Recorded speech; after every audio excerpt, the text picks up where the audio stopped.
မင်္ဂလာပါရှင် Empress Tarot Wish Page မှာကြိုဆိုပါရစေအခုဒီနေ့ပေါ့နော်ကြည့်ပေးမယ်အကြောင်းအရာလေးကတော့ဘာလဲဆိုတော့ကိုယ့်ရဲ့ပေါ့နော်အခုဒီဗီဒီယိုလေးကိုစမြင်တဲ့အချိန်ကနေစပြီးတော့ပေါ့နော်နောက်2လအတွင်းငွေရေးကြေးကံပေါ့နော်ကိုရေးကြေးကံဆိုတာကိုယ့်ရဲ့ဝင်ငွေလမ်းကြောင်းတွေအလုပ်စီးပွားရေးတူတက်ကောင်းမွန်လာဖို့ရှိလားဆိုတော့ကနမိတ်ကလေးကိုကြည့်ပြီးမှဖြစ်ပါတယ်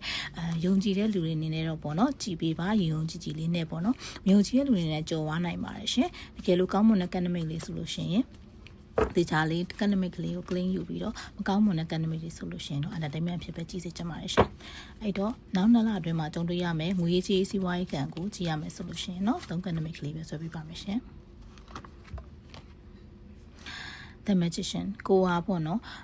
ကိုဦးလက်ရှိလုပ်နေတဲ့အလုပ်တွေတက်ပို့ပြီးတခြားနီလန်းအနေနဲ့ပါပေါ့နော်ငွေကြေးကိုပို့ပြီးတော့ဒီ twin ကြံစပြီးတော့ငွေကြေးလမ်းကြောင်းအသစ်တွေဖော်ဆောင်နိုင်မယ်ပေါ့နော်ပြောချင်တာငွေတွေဝင်လာမယ်ဆိုတာထက်ငွေဝင်လာမယ့်လမ်းကြောင်းအသစ်တွေကိုကိုကဖော်ဆောင်နိုင်မယ်လို့ဆိုလိုတာဖြစ်ပါတယ် Queen of Wands ပေါ့နော်ကိုကအမျိုးသမီးတယောက်ရဲ့အကူအညီဒါမှမဟုတ်လို့ရှိရင် feminism စိတ်ဓာတ်နဲ့ပေါ့နော်ကိုချင်းစာတရားနဲ့အလုပ်အသစ်တွေလုပ်ငန်းအသစ်တွေငွေဝင်လမ်းကြောင်းအသစ်တွေကိုရှာဖွေနိုင်မယ်ဆိုတဲ့ကနမိတ်ကိုမြင်ရပါတယ်ဒါပေမဲ့အခုဒါကတော့ကိုယ့်ရဲ့အခုလက်ရှိပေါ့နော်ကိုကသိလဲသိတယ်ငွေဝင်လမ်းကြောင်းတွေကိုဘယ်လိုလုပ်ရမလဲဆိုတာလည်းသိတယ်ငွေဝင်အောင်လို့စူးစမ်းရင်ဖြစ်တယ်ဆိုတာလည်းသိတယ်ဒါပေမဲ့အခုလက်ရှိမှာတော့ဘာမှထားမလုပ်ဘဲနဲ့